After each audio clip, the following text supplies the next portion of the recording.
Hey everyone, it's Wingspan TT, and if you're watching, you know what time it is. No, it's not time for Team Fortress 2. See? You weren't even thinking that, but then I got your hopes up. No, not going back to that right now. It's time for Assassin's Creed 3.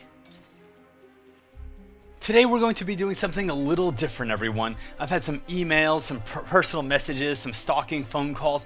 People have asked me, Wingspan, you always go off on tangents. You never really focused on the game. You're commentating live. You're going off in crazy stories, and you don't get to talk about the things that you mean to talk about. A lot of times you start a strategy then go to nowhere. So I decided today I'm going to do this footage. I'm actually not going to be doing it live at all. I'm going to be going back post-commentating. I'm going to try to focus on the strategy a little bit more. So if you're looking for dick jokes, it's not going to happen. Well, I'll never say never. I'm just going to say I wanted to use this match of Deathmatch because I thought it was a pretty interesting match. It turned out quite well for me, as you'll soon see.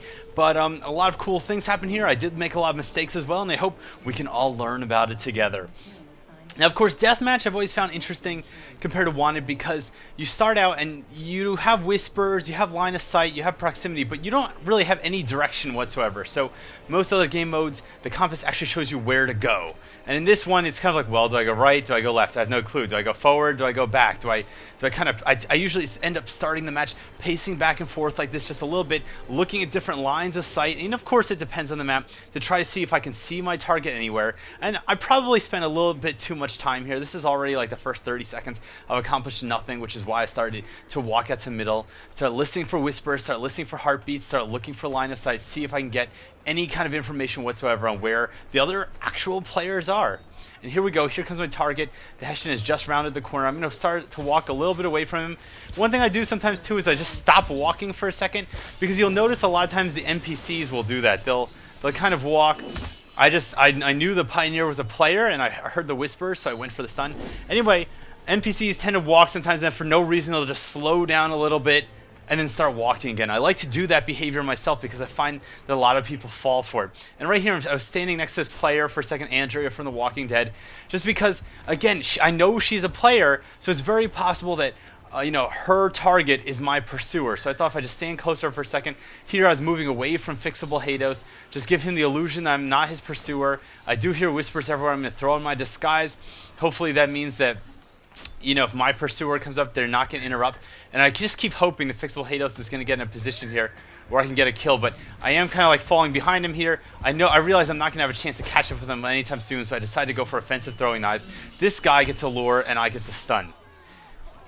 And you'll notice there something that I've just noticed about the interface. So in the upper left corner, it does show you the number of red triangles of how many pursuers you have. But what you'll notice is if one of your pursuers temporarily loses a contract, like if they get a lure, they kill a civilian, the red triangle won't go away, it'll just become clear. So that means you still have a pursuer, it's just that it's during that time period that they can't kill you, which is really good because it means it's absolutely safe to just run up and stun them if you know where they are. It also just means that you're not totally safe. So if you take a quick glance at the corner, you don't see the 3 red triangles, you see 2 red triangles and 1 clear triangle. It means you do actually have 3 pursuers. One of them was just being an idiot. This guy freaks out. He hears the whispers. He thinks he knows what's coming. I probably should have waited for the incognito there, but I'll take the silent for 550 points, going up to 2,000 points at 7 minutes and 30 seconds remaining on the clock. I keep getting Wrathgore here, the Hessian, and I'm in first place. One thing that I haven't done yet is switch ability sets. Typically I switch ability sets whenever I die if I take first place, because you know that the game is going to start giving you offensive. I just have a feeling the way that she's walking, that she's my pursuer. I'm right. I go for the stun, and I activate Silent Animus Hack. I did have Silent Animus Hack on. The only problem was I was absolutely not prepared at all for Silent Animus Hack. I didn't realize I had Silent Animus Hack, and this footage is actually from, I think, the first or second time that I successfully got Animus Hack. So I didn't even realize that you don't get a focus bonus here, so I'm focusing people totally unnecessarily here. I realize here that the Pioneer is a person, so I'm going to kill her too. Going for a focus that I'm not going to get. There is no focus for Silent Animus Hack. I'm just doing it, but I don't get anything. I thought that this guy is a player, but as it turns out, he's not. He's a computer. I couldn't Animus Hack him. I couldn't stun him. All I could do is lose my contract. And once you realize you've lost your contract, you really should just go hide, because you are completely a sitting duck. I'm just going to go back here, put on my disguise, get into this blend group, hope that if anyone had me locked, that they don't know what's going on. I see this lady come through for a second. I was concerned that she might be a player, but I realized she's probably just an NPC. And wherever my killer is, they're on the other side of this wall somewhere. I can hear the whispers closing in. And here I'm just going to move in this blend group a little, get some breathing room. I'm a little concerned. I'm just checking the character portraits, because one thing you want to keep in mind is that, especially in Deathmatch, it's really important to know who the player character personas are. So you should periodically check the character portraits, make sure new players haven't gotten into the match or anything like that, and just see, like, okay, I got to keep in mind, if I see the Pioneer, she's a player. Here we go. Here she is. Boom. Get the hidden bonus, the silent bonus. Another 550 points, moving towards the silent animus hack, and just moving back here, getting into a corner away from everybody. And that's the other thing, especially in Deathmatch and Wanted, if you don't have a contract, you just get to the edge and hide. There's no reason to be out in the middle of the map because you can't do anything. You know, maybe you can stun a pursuer, but really it's in your best interest to kind of wait things out a little bit. If you can feel out your pursuer, if you know exactly who your pursuer is, that's great. I thought that was my pursuer, and here I realized, no, it is actually Kung Lao. I preemptively go for the smoke, and I freaked out because I realized I killed a civilian and that there's no way I could have actually stunned him. I was really lucky. I had crafted my smoke bomb for increased duration, so I got lucky there. I got the hidden silent kill. He should have known that I was this killer, but he didn't, or maybe he did, and I was just like well positioned. You never know. Sometimes you get lucky. Activate the disguise, come around the corner, just scanning for my pursuer. Is it the Hessian here? I got a feeling that it's the Hessian, so I'm going to move up behind him, but I immediately see it isn't. Fixable Hados is here. I could have possibly... Oh, I see now. I disguised into Hessian, so I believe the person who's playing as the Hessian left the game. That's why there's Hessians walking around instead of when the game started, the Hessian was a player. This guy's clearly on my pursuer. He's walking right at me. Whisper's getting stronger. Gonna stun him. Looking around for Fixable Hados. And really just looking for an opportunity to get something like a nice incognito kill here. But Hados, I've played him before. He was in the Top Tier Tactics tournaments before. He's a good player. He's not going to fall for the most simple things. I pretty much have to lure him into it. And here, this is really dumb. I have no defensive abilities climbing up on top of this, and I get killed by Billy the Kid. Billy X, the Kid X. Because, you know, X is some kind of punctuation on the internet. And I don't know what it is about kids these days. They're so punctuation happy with their extra X's and O's, and they're using apostrophes to pluralize things. I just don't get that. Now I'm 90% sure that this is the guy, alright? I can't tell these characters apart, but I'm going to go for the incognito, hidden kill. Do I get it? Yes, 1100 points for the kill. I'm still having trouble discriminating between these two characters.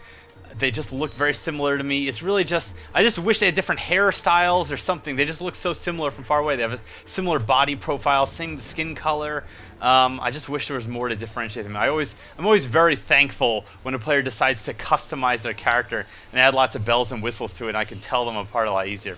Fixable Hados coming behind me. And again, I'm just going to play cool, not run immediately at him, but in this case, I just figure, you know, here we go. I was lucky. He decides to go for the kill. What I probably should have done there is held back a second and got the incognito.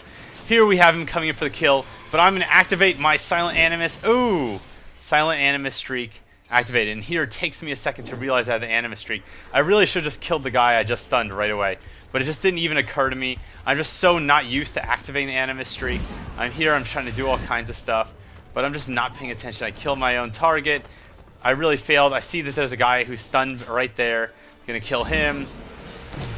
Just go here. Someone, it's weird though, even if you're locked onto someone, the animus hack acts really weird, and if you're right next to somebody, then it won't give you the opportunity to animus hack. And here I've already lost the animus hack. I wasted. I really could have gotten at least 1 or 2 extra kills here, probably for an extra like 500 or 600 points, which would have been really great, bringing me to mid-7s. This guy's gonna move right in my group. He has no clue who I am, so I'm gonna get the hidden incognito focus. Do I get the hidden bonus on top of that? Let's see.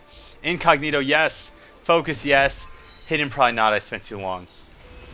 Alright, here, Fixable Hados. I hear someone's coming after me. Gonna drop back here, pop the disguise, move in a blend group, hang out with my sisters. Hello, girls. How are you doing? You know, if we hang out long enough, our clocks will synchronize. Is this why my pursuers are spamming X? No. It is a player character. You don't see any other of the independents walking around. I'm just taking a glance to see if I can spot any characters. And, of course, timing it so my disguise runs out as I go around the last threshold. You know, it's interesting. I was asking my wife, who's also a writer, if she knew what the linguistic etymology of the word threshold was, because it occurred to me, I'm like, the word threshold, I have no clue. Why is it threshold? Are you holding a thresh? Has something to do with reaping and sowing? She didn't know. I didn't know. I didn't feel like looking up on Wikipedia or anything like that, or the Oxford English Dictionary. Great etymological source of information. So if anyone knows what threshold, why is it called threshold, I greatly appreciate it. We see Flexible Hados here coming over for some kind of kill on the roof, but I'm going to go for it instead. I hear the whispers. I instinctively drop Smoke Bomb and get the stun, and I'm back down. No pursuers. I just go for the taunt, not because I'm a jerk, because I'm trying to get that challenge, and I just need to get more taunts. Sit down, Forrest Gump this, wait for Fixable Hados to walk by. One thing I also tend to do in these matches is I spend a lot of time stopping for a second and waiting, because a lot of people run around looking for their targets, but keep in mind, it's just as likely, since you have no clue where your target is, it's just as likely that you could walk away from them by mistake as it is that you could walk towards them. So sometimes I just sit for a second. You never know, they might walk towards you, especially if you're somewhere near the middle of the map. And I'm not saying that's necessarily the best strategy, but something to consider is that walking around aimlessly isn't necessarily something that's going to end up yielding, you know, you're definitely going to find your target. So here, 18 seconds left on the clock, 3 pursuers. One of them killed a civilian, but I'm going to go back here. Hopefully one of them has seen me. They would have lost their lock by now. I thought that guy might be my pursuer. And right now, the Independent walks through. I'm going to go for the knife, go for the stun, and finish this off with 8,700 points. So I think this match was really well played by me. I played a lot safer than I normally play, but it's also smart. I didn't sit around wasting huge amounts of time. There's a couple opportunities I missed with Animus Hack, but mainly because I got caught off guard. I'm not used to activating the Animus Hack. And as you see, 16 kills and 1 death, which as far as I'm concerned, is pretty fucking good. Alright, for Deathmatch. It's for just regular life, alright? If by the end of my life I can kill 16 people and only die once, I think I would have achieved a lot. Anyway, everyone, I'm Wingspan TT from TopTierTactics.com. I hope you enjoyed this video. I hope you learned a lot. And let me know in the comments what you thought about this video. This is more tactical, strategy-minded, me actually paying attention to the game and talking about the things that are going on because I'm not talking and playing at the same time. Let me know what you think in the comments. If you like this kind of video, I can do it. And of course, I can also drop in jokes afterwards in the text, which I'm sure I've probably already done. Ooh, spooky. I hope you enjoyed this, and I'll see you next time. Cheers.